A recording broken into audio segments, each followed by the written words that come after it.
producer, David Silver.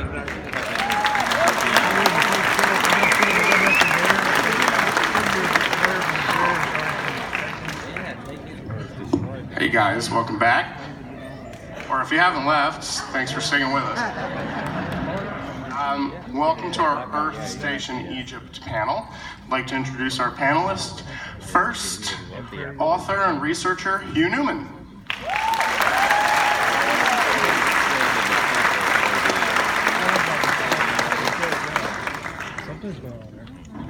You know, we have Nick Pope here, but we also have a rabbi, because when you have a pope, you need a rabbi. Rabbi Ariel Tzadok, founder of Kosher Torah School.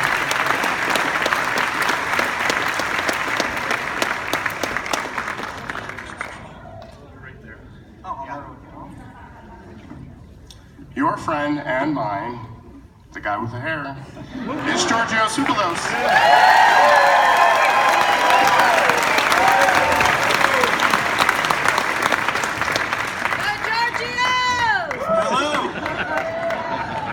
So, gentlemen, what is it? Why is Egypt so fascinating? Why have we done so many episodes about Egypt? And why is Egypt so crucial to the study of ancient astronaut theory?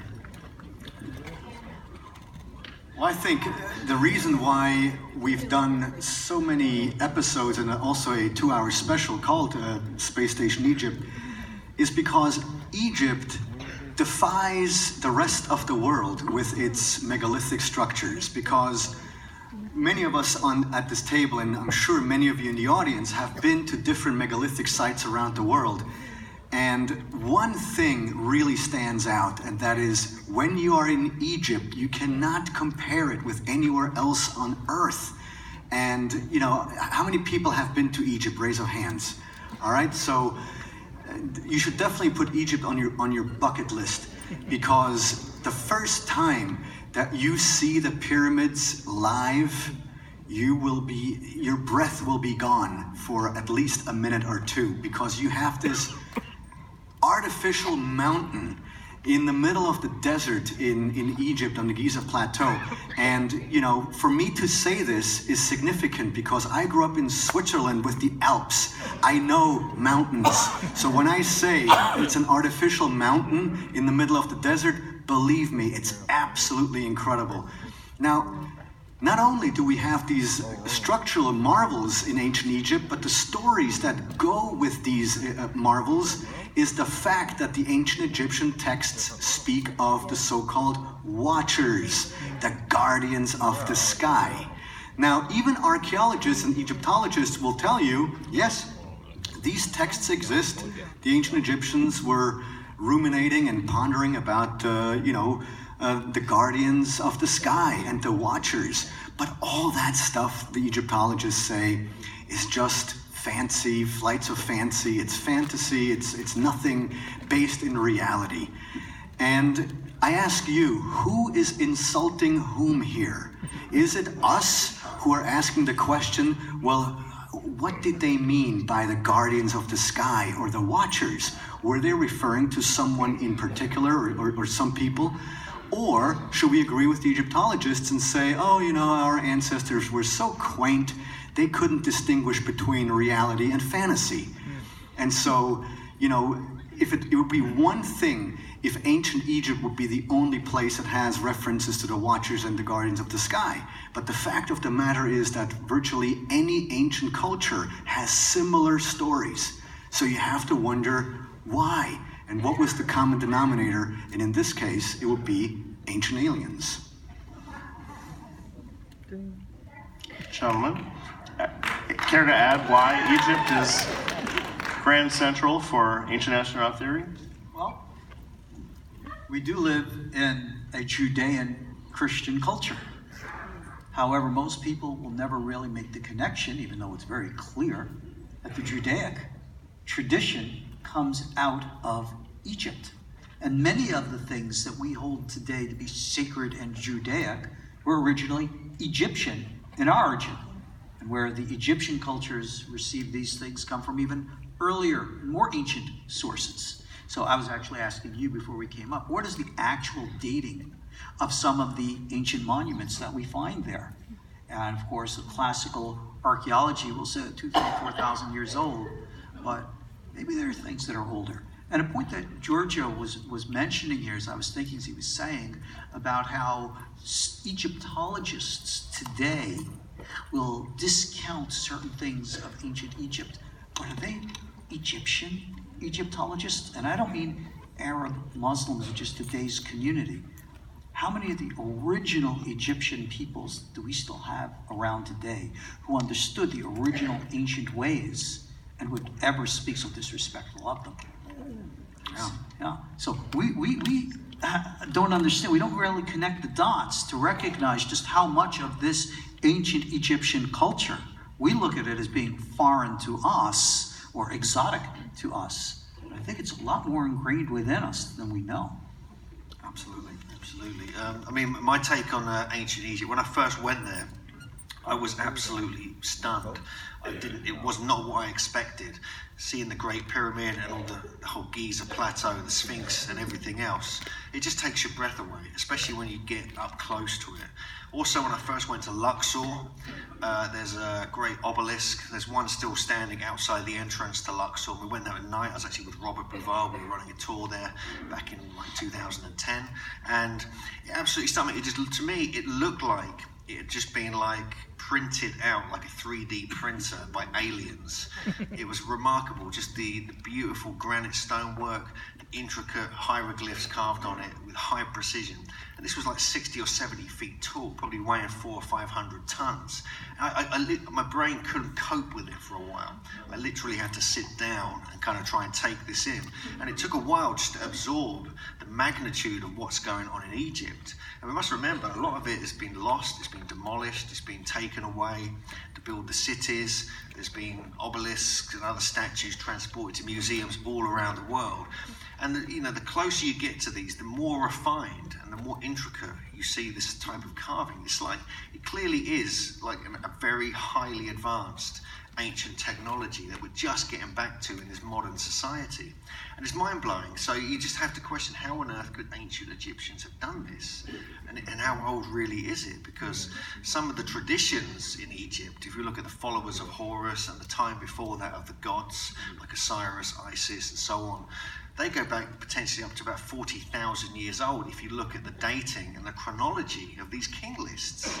And so there's so much mystery still there. And we haven't even talked about what's underneath the ground in Egypt, especially on the Giza Plateau. There's remarkable tunnel systems, chambers, and even within the Great Pyramid itself, there's like more chambers to be discovered. There was one a couple of years ago. They discovered the potential chamber. There's 2 other possible ones as well we can talk about. So there's quite a lot going on that people don't realize about ancient Egypt. Well, and the thing is also that he was just referring to these 2 new chambers, that, this is the only time that the story gained traction. This chamber has been known since the 1980s. The Japanese university, Waseda University of Tokyo, they actually went in there in the 1980s with their sophisticated instruments, radar and X-ray, and they discovered additional chambers inside the Great Pyramid, and that story never gained traction. This is why we live, despite what you think about social media, whatever, we live in extraordinary times because stories today gain traction because you have immediate access to those stories. So, I think it's amazing that we live now in a time where we have this technology, and not only do we have the technology, but we have the ways with which to bring that knowledge to the general mainstream. Thank you. Ariel, if you would, tell me about what you think the king's and queen's chambers might have been built for, and the passages that lead up through them. Well, I'll answer that within a little greater scope of things by looking at what we believe to understand is the origins of Egyptian culture. When we read the stories in the Bible, of course, about the flood of Noah and everything coming into development afterwards, we recognize actually that the stories in the Bible are not historical, chronologicals. They're symbolic stories as such. Well, that means that the concept and ideas of things in time being older. So when you mentioned that there could be things dating back 40,000 years, in light of the authentic understanding of biblical traditions, that is in no ways contradictory. Very well could be. So what was around that? Well, this is a point that we always discuss in much of our literature, that Adam and the entire stories in the Bible were not the origins of man, that there were pre-Adamic civilizations dating back tens of thousands, hundreds of thousands, maybe even millions of years. I discussed some of this in my lecture this morning, and we'll probably continue discussing these things through the weekend. But the point is, these pre-Adamic civilizations, some will today call it Atlantis or Lemuria, clearly had a global scope of a culture that permeated the ancient world. And it is believed that as that civilization collapsed, one of their last bastions was ancient Egypt. And we find this curious connection. Why did God bring Israel into all places into Egypt? Why not into Babylon? Why not into Chaldea? Why specifically that culture? And again, we see that Abraham himself went down to Egypt. We look at today's circumcision as being this sacred Jewish rite. Its origin was in Egypt. Where did the Egyptians learn these things? Egypt is a clearly important place. Its ancient culture is clearly important. The hieroglyphic messages are clearly important, because I think that this was not just a culture which developed in the last 3,000-4,000 years, but developed much, much earlier, had a much, much more ancient history, and I think that it's an underlying current in the Bible, in the biblical traditions, to keep this alive by having it being absorbed into the biblical tradition, the Judaic tradition that is continued with us to this day. So if Egypt is or had its origins in, say, an ancient Atlantean culture, then how much of ancient Atlantean culture is today adopted and absorbed by us in our Judaic Christian tradition without us even recognizing how to connect the dots? Thank you. We've put forth the idea, the theory, that it's Chris Dunn's theory, if I remember correctly, that the Great Pyramid was used as a power plant. How many of you guys saw the Power Plants episode? Wow, that's great. Good. What do you guys know? What do you guys make of that theory? What's your take and your opinion on Chris's theory? Yeah, well, Chris Dunn is a complete legend, in my opinion. He's coming over to England next month to speak at our conference, so we're delighted he's coming. He has done some brilliant work since the 1980s and analysed it from an engineer's perspective. He's not done it from like an architect's or archaeological perspective. So he's gone in there as an engineer and pretty much back-engineered the Great Pyramid and realised it's a machine, and it was a hermetically sealed machine. There was no entrances to it. It had water pumps involved in it. It had certain gases pass through it, and it was some kind of major energy source that was absorbing energy from the earth, and even from seismic energy, because this is an earthquake fault zone, and bringing out and then pumping out this energy from the pyramid itself, potentially through a whole network of other sites like obelisks and megaliths and other pyramids and so forth, across the whole country, potentially around the planet. And he's just gone into it in great detail and worked it all out that it is like a power plant. And so if that's the case, it explains why there's such high-level precision inside the Great Pyramid. Firstly, they were bringing 70-ton blocks of granite several hundred miles from Aswan Quarry. They removed something like 250 million tons of stone to create it itself. And then they faced it in perfect high-quality limestone, so it was like this glowing pyramid on the Giza Plateau. The other two pyramids as well were covered in granite, sort of puffy polygonal granite like we find in Peru. Again, this was all brought from Aswan Quarry. And so the whole system is like a remarkable system. And imagine what it would be like if it was functioning today. And it was even thought it had a gold top on it, like a gold pyramidion on the top of the pyramid itself. So it would have looked quite impressive. But there's much more to it than that. And I believe it was like the center of the world's kind of energy system. and they were having major, I believe it was built after the Great Flood. It was built after a great cataclysm that took place. Seismic activity was happening all around the world. There were major problems of floods and horrific weather and things like this. And this was brought to stabilize the land and actually absorb this seismic energy and spread it out in a positive, energetic way through the planet and through ancient sites. And it created what John Michel, one of my mentors, a brilliant author, is called the enchantment of the landscape. And this was maintained by these different sites, and also by using the human voice and musical instruments to create this harmonic kind of energy and system across the planet. So there's a lot going on with the Great Pyramid, and if you look at it in detail, it seems like it is some kind of machine. There is this story that Eric von Daniken pretty much gives in most of his lectures, and that is his take on the idea of how or why the ancient pyramids of Giza were built, especially the Great Pyramid. And that is that there are stories, ancient stories, and maybe the rabbi can elucidate to this later on, where there was a time before the Great Flood. And this is when the guardians of the sky made contact with people on Earth. And they picked someone of the Earth people, and his name at the time was King Zaurit. And he, according to the ancient Egyptian texts, was the builder of the ancient pyramid of Giza. And the reason why that pyramid was built was in order to preserve knowledge of Earth inside the Great Pyramid, so that after the flood would pass, that mankind would not have to begin from scratch.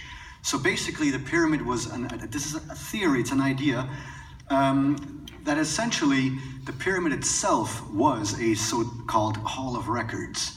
And what's interesting in that is that King Zaurit is the same person as Enoch, and we all know where Enoch went. So the fact that we have two independent stories and they all corroborate each other leads me to think that we should pay closer attention to the ancient texts and cross-reference. Because the moment you have a cross-reference and there's a geographic distance that's quite large, you have to ask the question, how did this connection get established? Because according to mainstream archaeology, our ancestors didn't have contact with each other beyond 500 or 1,000 miles. So you tell me how it was done. Oh, and one last thing. So it is on the record with everybody here, and please carry it forward. I personally have never, not once, said that the pyramids were built by aliens. It was always us human beings who toiled with their sweat and blood building the pyramids, but just like the ancient texts are saying, the knowledge, the engineering knowledge with which to build the Great Pyramid was imparted to the ancient Egyptians by the guardians of the sky. And I ask you, where is the insult in this? That somebody taught them how it's done? I want a teacher like that. Well, again, when you want to talk about the watchers of the sky, you go right in the book of Daniel, chapter 4, which also speaks of the watchers, and that brings us right back into Enoch. And Enoch, in ancient Egyptian tradition, was also Hermes Trismegistus, which is the foundation of the Hermetic traditions, which is the foundation of a lot of the mystical schools today. And again, you had the integration of the ancient Egypt, actually the ancient Greek, as well as the ancient Hebraic. Back in the days of when Jesus was alive, in the days of the Second Temple period, all of this merged together as one. So yeah, all of this was going on at the time. Now, I'm certainly not qualified to make any kind of a comment or statement with regards to the pyramids being any kind of an energy source or a powerhouse. I don't see anything contradictory to anything about that biblically. Matter of fact, I would look at it complementary, simply because the Ark of the Covenant was actually a dynamo, a powerhouse. We know that. So, gee whiz, we know that there were archetype items in Egypt. We know that Moses learned this from the Egyptians. Was it built on something bigger? That's a good question to ask. I'm not qualified to answer. But the connection to the watchers, now remember who the watchers are. The watchers are not aliens. See, this is one of the things I bring into our ancient alien discussion, is that we, in our tradition, we don't believe the ancient aliens were them from out there. We believe that they were us, the pre-Adamic civilizations who left Earth prior to the destruction and have been guarding us as the younger races ever since, which is why they have an interest in us and possibly why they've always been involved with Egypt. So of course it was us who built the pyramids, and we received that technology. But again, the records show that we had knowledge of ancient technologies, even nuclear technologies, which predated the flood itself. Thank you. Giorgio, last year you traveled to Egypt for our 2-hour special, and we had some unprecedented access into the Giza Pyramid. Talk to me about going inside the Grand Chamber, the Grand... Well, there was one, so we went to Egypt with our friend Rami Ramani, whom you know from the show, and his father, Ramani, has been a fixer in Egypt for decades, since the 1960s. If you watch the 1980s Michael Palin 80 Days Around the World, the Egypt portion was done by Rami Ramani's dad, so that shows you how far back he goes as a producer. And so we had the great privilege to interview Dr. Zahi Hawass, and we've been trying to get him for years. And, we never were able to do this, but through Rami, we had, all of a sudden, we were able to interview Zahi. And I have to tell you something. I had to change my opinion about him, because Zahi told me off the camera on quite a few occasions that, he as an Egyptologist, because publicly he's totally against what we do, and this is understandable, but I never understood his reason why. And so during many discussions when I was there, he finally told me that the reason why he disagrees with, for example, Dr. Robert Schoch, that the Sphinx is 20,000 years old or something like this, is because the physical evidence that Robert Schoch provides is not sufficient for him from a forensics perspective. Now, somebody who has been doing Egyptology for 50 years, I have to accept that answer if somebody's forensic evidence is not good enough for that particular person. So it's not, and then this is what I said, and I quote Giorgio, I wish the Egyptian culture would go back 15,000 years. Of course I would accept it, but I need the evidence that I accept. So, he is one of these people where you can present our evidence or anybody's evidence, and unless he's convinced by it, whatever, it doesn't matter. In fact, I liken this to the same thing like ancient aliens. I don't know, earlier today, the earlier panel, I can't tell you how many times I've been asked or told, I've been watching Ancient Aliens for 5, 6, 10 years now, and I love the show. I tune in every Friday, but one thing you need to answer me, how come you guys don't present any hard evidence? What? Are you watching the show? See, this is what I mean. Either you entertain the evidence that we present and you consider it, or you don't. And if you don't, see, I used to engage a long time ago, I used to engage with the skeptics. Today I say, screw them, because they're in the wrong lane anyway. And so, it's just a matter of time now, and with everything that's been going on with, the military releasing all these videos, and it has become a public point of discussion. So we should all be very happy.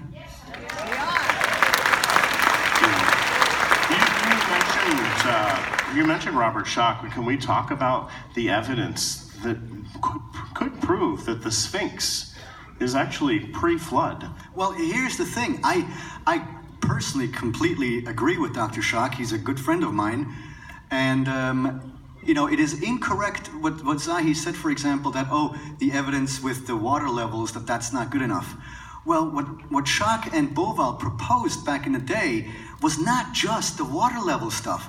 There is other corroborating factors, the position of the Sphinx, and all these different architectural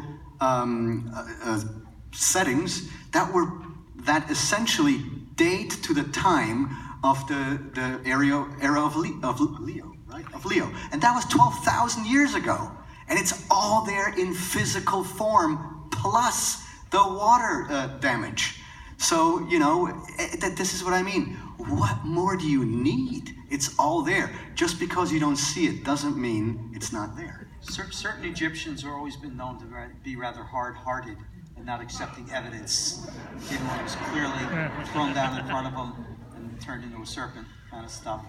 So, no, I have to admit, it's actually biblical advice that, you know, when people don't want to see something, they will do everything that they can not to see it, even if it's right there in front of their faces. I mean, that's just not related to us, it's related to everything.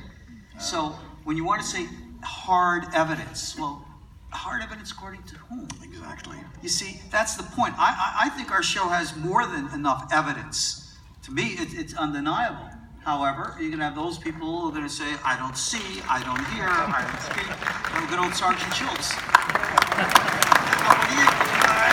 What do you say? There's nothing to say.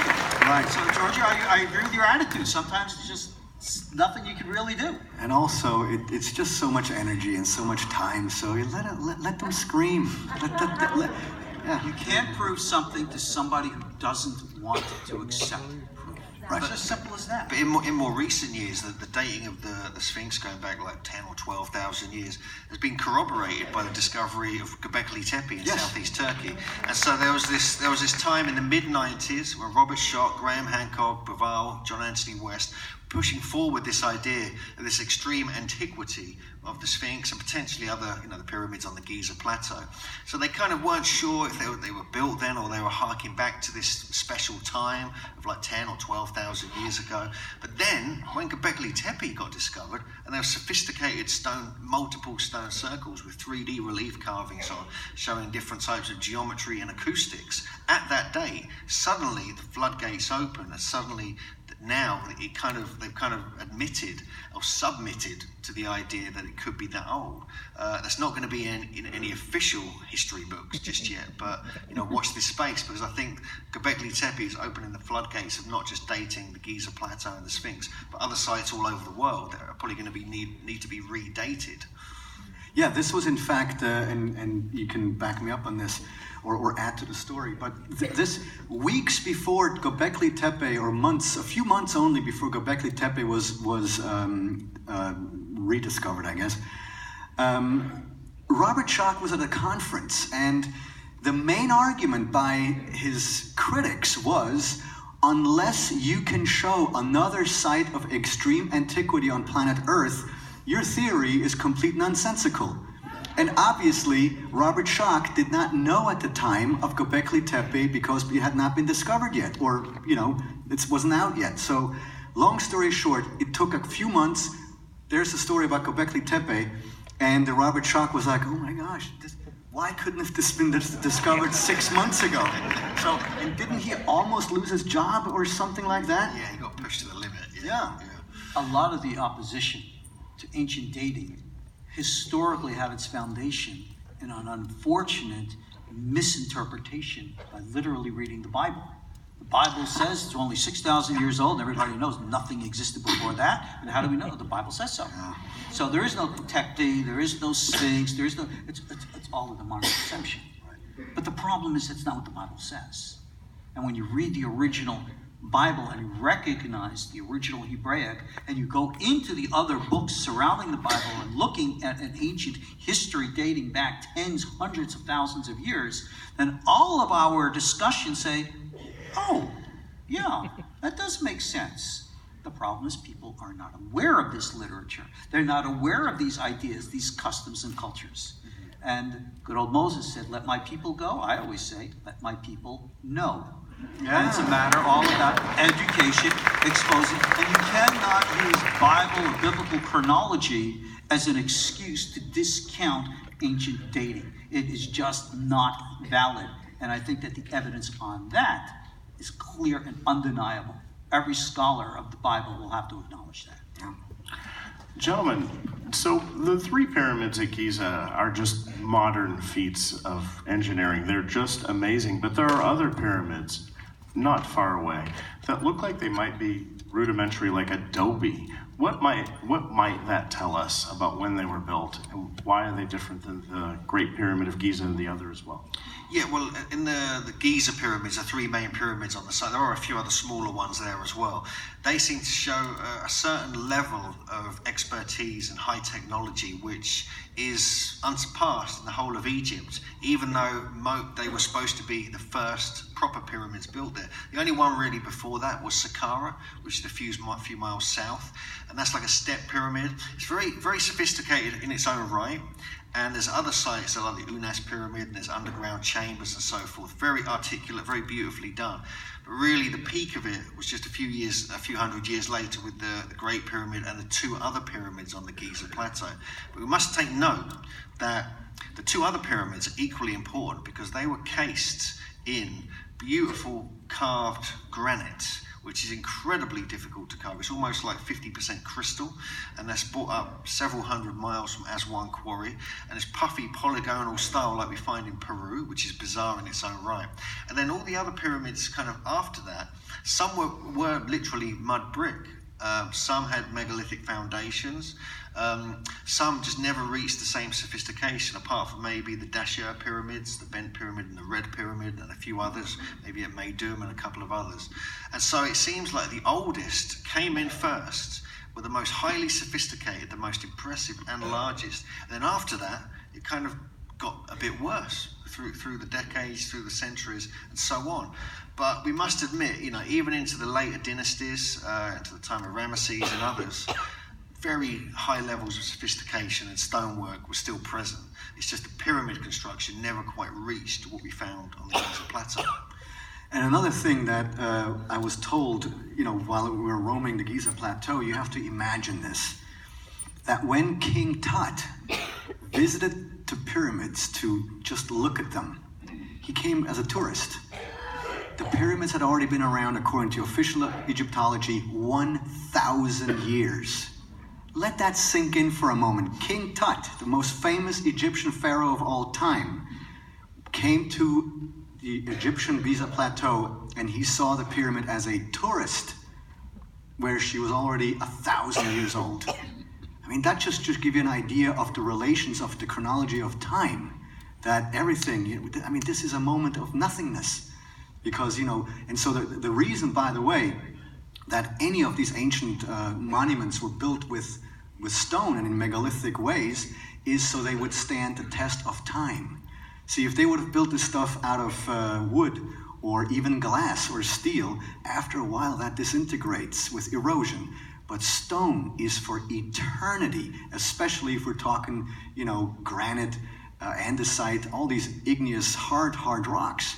And so there was a very specific reason why these things were built, so that somebody in the future would see these things and be like, wait a second, science or archaeology is telling us that 10, 20, 12,000 years ago, our people were Stone Age people. They barely got out of a cave, and then the first thing they do is they build magnificent pyramids like that without an evolution in technology, pretty much. And, that's wonderful, because that is exactly what happened. But it didn't happen because it sparked out of a vacuum. It happened because extraterrestrials told the Egyptians, you move this stone here, you move it there, you move it there. And they all did it because, for all intents and purposes, they were just visited by gods. And I would like to also put this on the record, there are no gods. It's lowercase g. The space travelers that I'm talking about were not gods. Our ancestors thought they were gods because they didn't understand the technology behind those visits. Now, I'm not discounting that there are other levels of ethereal existence, but the ancient Egyptian stuff, imagine 500 years or 5,000 years in the future. You and I get to travel to another planet, and we happen to encounter some sort of intelligent life. But let's imagine also for a moment that intelligent life does not know how to, make fire or how to do agriculture, nothing. But they have potential. So what will we do? Will we just watch and, take notes and then take off again, following the so-called prime directive? Well, I've got news for you. The prime directive is an invention by Gene Roddenberry. And he was a sci-fi writer, and I love him very much. Star Trek is one of the best things that's ever happened. But you know, when you have a potentiality for an intelligent civilization in front of you that has not yet reached their peak, what will you do? Will you just stand back and watch? Or will we teach them a couple of things in mathematics, in astronomy, in agriculture, in engineering, in all these different scientific disciplines, with the idea that if they carry their culture to 10,000 years into their future, that they too one day will be able to travel to another planet. Well, one day on that planet there will be a person with crazy hair on a stage saying, hey, do you see all these crazy megalithic monuments? How was it done? And so they have the exact, so everything that's happening here has happened before, it'll happen in the future. And basically, the reason why all these things were made in stone is because, in my opinion, they are calling cards, business cards illustrating who they were. Because in most cases, these monuments were built in certain constellations. They're Pleiades or Sirius, Orion, all these different things. Well, what if that is to show us where they came from? Oh, that's a crazy idea. Is it?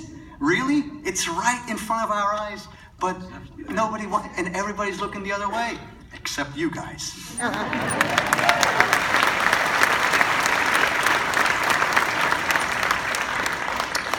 Ariel, would you like to talk about the idea of ascension in ancient Egypt? Well, that's actually why many who believe that the pyramids are actually the burial tombs, right?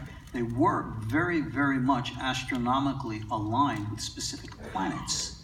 And it was believed that the kings who were buried there in specific alignment had a direct LOS line of sight, in which their souls would be able to ascend from the pyramid back, I shouldn't have said that word just yet, back to the source where their souls came from.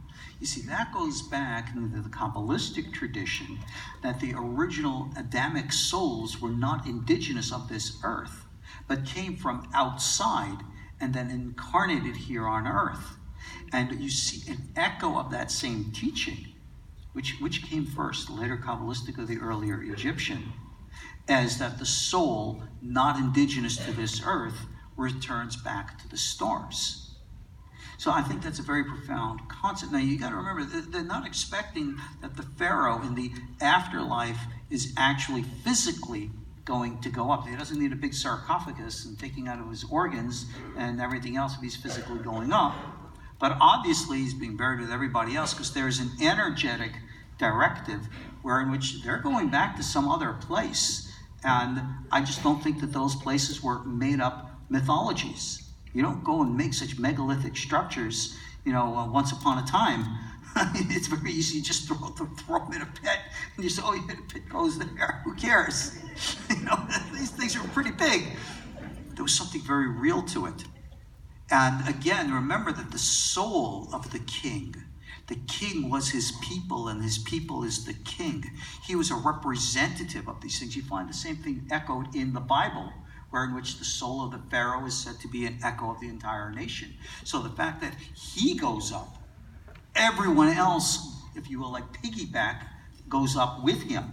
And being that was considered their source and their home, then you could see why it was vital that you had a perpetual place in which anyone who connects into their faith, their religion, their spirituality, their practice, could actually continue the path of ascent. So as long as the pyramid is there, as long as that access way is open, anyone practicing their path or connection to it has the actual access. It is not just symbolic, it is energetic and actual. And if we believe in the energy capacitors of an arc or possibly of a pyramid, and remember that the other element of energy is the soul.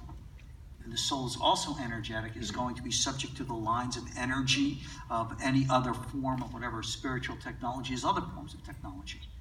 So you see this underlying technological, spiritual concept when we go back into the ancient legends of what the pre-Adamic civilizations were like. They were a very technologically advanced civilization, but they weren't mechanical in the same way as we are. And when they had electrical usage as they did, I don't think it was plugged into the wall, with a cord, which got charged by the electric company. It was more Teslian, which means it was more natural, that they understood the energy of the world. I think the ancient Egyptians definitely understood that. I think the pyramid builders in the Central and South Americas understood that. And maybe they did come from that central pre-Adamic culture, Atlantean, whatever, and again, spread out to the world. You can't look at these things and just say, it's a coincidence. No, you just can't. And for those who really want to explore, it's not enough, in my opinion, to look at it just externally from a historical point of view. When you go into the spiritual, experiential practices of these ancient peoples, you tap into their energy, their psyche, their collective unconscious, their experience, which then becomes ours, and we reconnect the whole cycle. We close the circle. By the way, one book that I recommend all of you to please read, if you can find it, is Eric von Daniken's The Eyes of the Sphinx. One of the best books written ever on ancient Egypt, so go check it out, The Eyes of the Sphinx. We will now open up for questions from the audience. It's your turn to ask our panel questions. If you'd like to come up and ask a question, 20 please minutes. come up to this microphone here. And we'll ask that you come up, state your name, and get to your question as soon as possible so that we can allow as many questions as we can.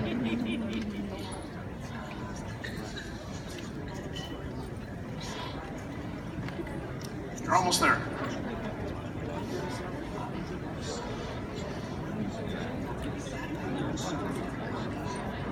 Hello, sir. Tell us your name.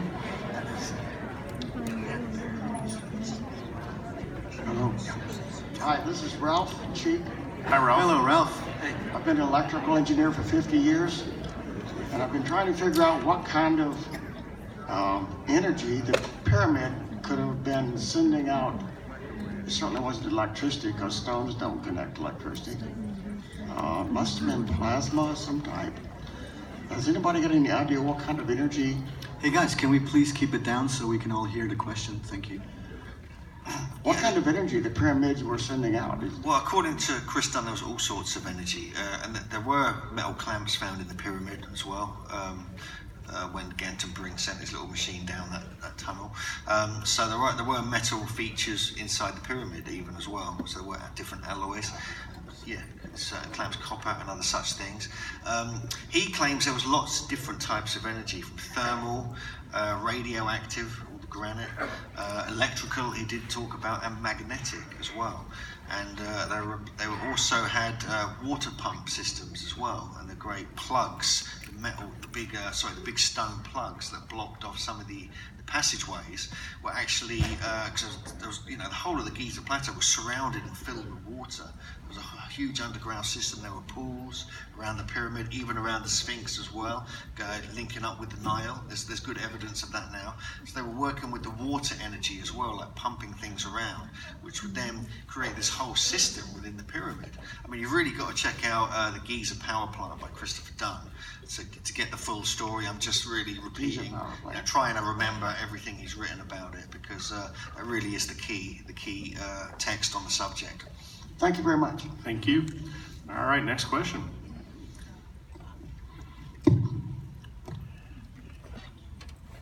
Hello. Hi.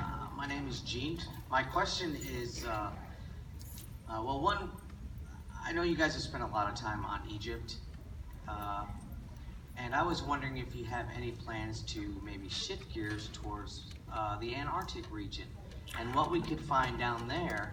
And I know, Giorgio, I've seen you on television down there a couple times, but I didn't know with the whole hollow earth theory and the Egyptian pyramids and other pyramids maybe being resonators for energy, if maybe you plan to shift some gears towards the southern hemisphere. Antarctica. Yes. Well, we have done a couple of episodes in Antarctica, one just last season. It was quite popular, and Linda Moulton Howe has done quite a bit of research on what's going on in Antarctica now. Our first Antarctica episode did cover the large pyramid there, and the possibility that there are others. As far as plans for more, Antarctica is, I mean, as Linda Moulton Howe says, we've just broken the ice. So yes, we will probably go back to Antarctica, and there's a lot more to explore there. I think it's an untapped resource. So, all right. Well, thank you very much. Thank you. Thank you. And by the way, you just mentioned hollow Earth. Let's rephrase it, inner Earth. Yes. Because the Earth is not hollow. It's not hollow. Are there caverns that are as big as the oceans that we see above the crust? Yes, but that's inner Earth. It's not hollow. My 2 cents. Hello, sir. How you doing? Hi, Dan McWhorter. I just wanted to real quick say I was at the earlier session, and Giorgio, it is good to know that you can say no. So, for anybody else, you had to be at the earlier. Anyway, my question is about ancient Samaria. Obviously Zachariah Sitchin did a lot of work on that back in the day, but it seems kind of like it's dropped off the radar. It's not as prevalent in the discussion. It's kind of shifted more to Egypt.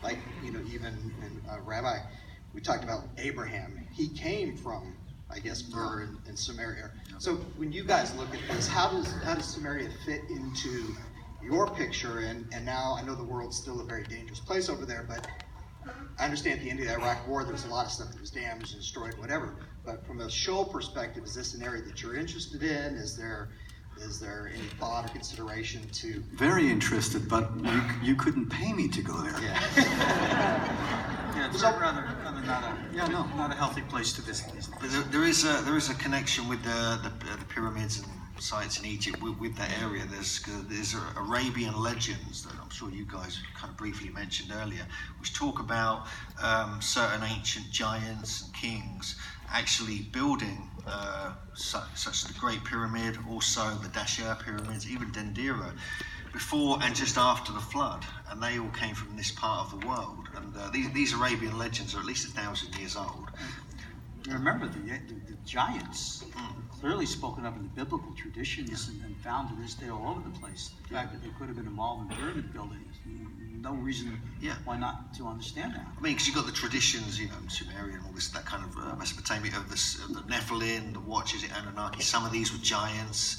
They were, in the traditions, they were, architects. They were megalith builders. They were metallurgists. They were like. The Book of Enoch makes it clear that it was the Watchers, the fallen angels, who actually brought these technologies to human beings. Yes. We did it, but we got their information to do it with. So I believe that they were involved, and they were coming to Egypt and other parts of the world to build these sites. So I think there was a strong connection with this area. So just real quick follow-up, what about Sitchin himself? Does his work have any credibility in this community anymore? Or is it kind of... Sitchin, I'm more into the translations of the old Sumerian texts by Christian O'Brien in a book called The Shining Ones.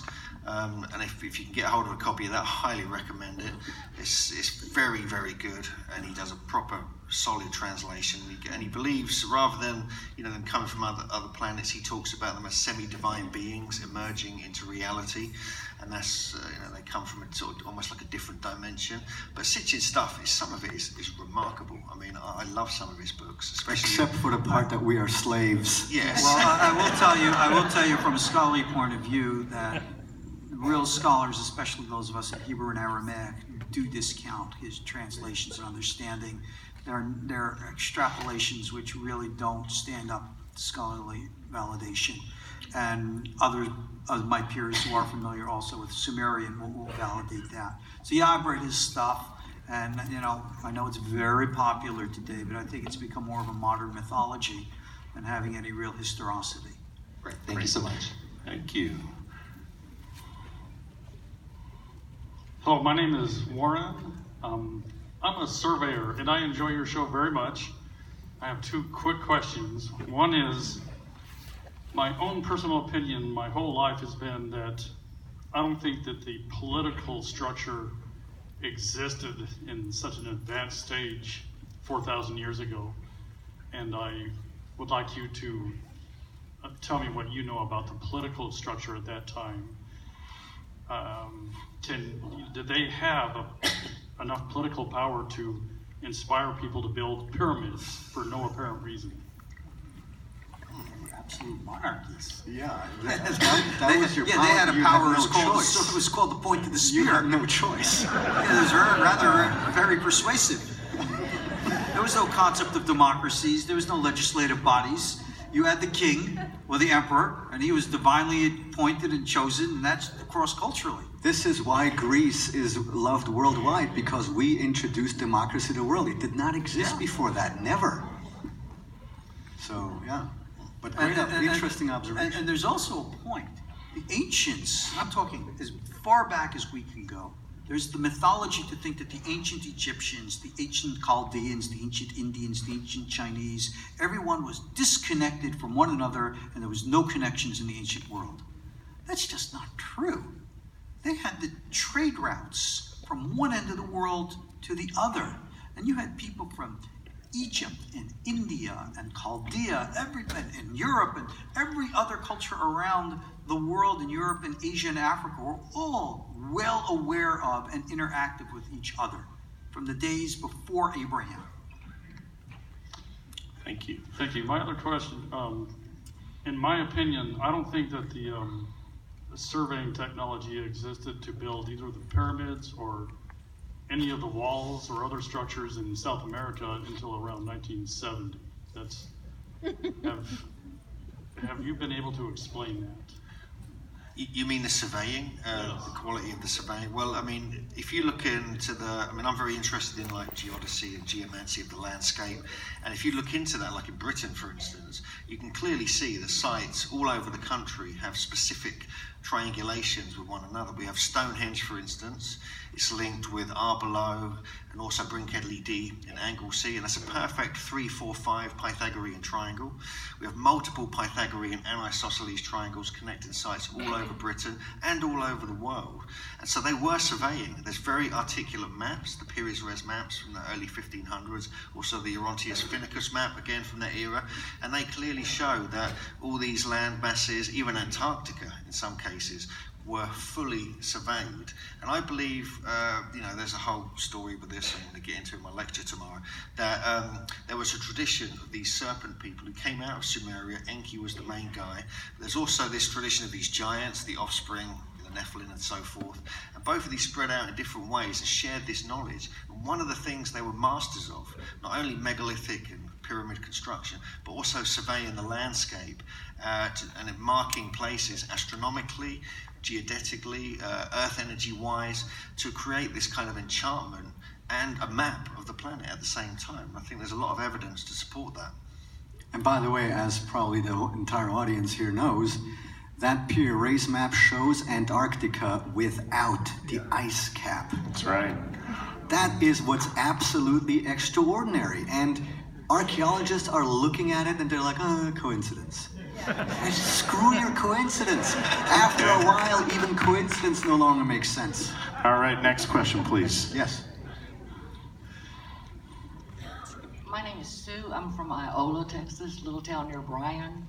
I'm a retired librarian, and when I was very, very, very young, I'm dating myself, I saw Chariots of the Gods at the theater, and have been mesmerized and fascinated ever since with the Nazca lines. I plan to go see a lot more than I'm going to in my lifetime, but I would like to ask each one of you, if you only had to choose one or two places that you would like to visit from all the wonderful places you've been, what would they be? Personally, what you should do is you should go visit the Nazca lines, do a little tour around Peru, then hop on a plane to Bolivia, La Paz, take a bus or a cab to Pumapunku. Pumapunku, your brain will melt. And that should be your bucket list. But, make it like a 10-day trip, 2 weeks trip, or, it's because Bolivia and Peru are two of the most rich countries as far as the ancient astronaut theory is concerned, as far as there is stuff to see. So Pumapunku is my opinion. Where would you send her? Well, where I send, there's too many places to send. Biggest names. But where I want to go, and he went to recently, is Nam Madol in Micronesia, and that fascinates me and inspires me. And I've been researching it for years, and I'm planning a trip there early next year if I can manage it. But it's places like this around the world people don't really know about. It's not that interesting to people, but they're mind-blowing sights. They're like, the eighth wonder of the world and so forth. So, thank God, shows like Ancient Aliens are bringing this to light, and there's going to be a whole episode on Nam Madol. So it's very exciting times. I don't even know where I could recommend, but I'm listening to you guys. You got my curiosity piqued. I would love to go deep into Iraq and Iran and look at all the ancient Sumerian, and the time of the Watchers, the Anunnaki. Off limits. Yes, unfortunately, yeah. Well, thank you so much. All right, next question. My name's Gerald. I'm from Nashville, Tennessee. Hi. I joined the Army in 2002, and during my deployment to Iraq, I was assigned to a special operations team.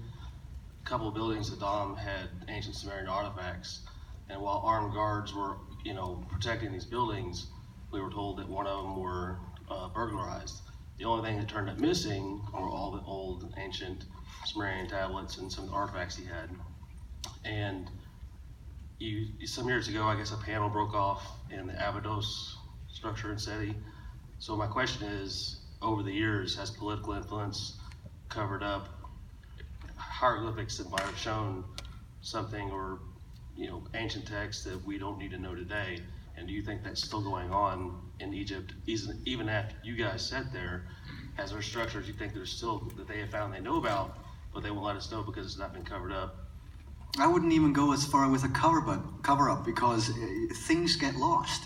And things disappear in, like, for example, one of the best museums in the world 2 years ago in Rio de Janeiro burned down. It was incinerated. So all this material, textual stuff on papyrus or whatever, that's gone forever.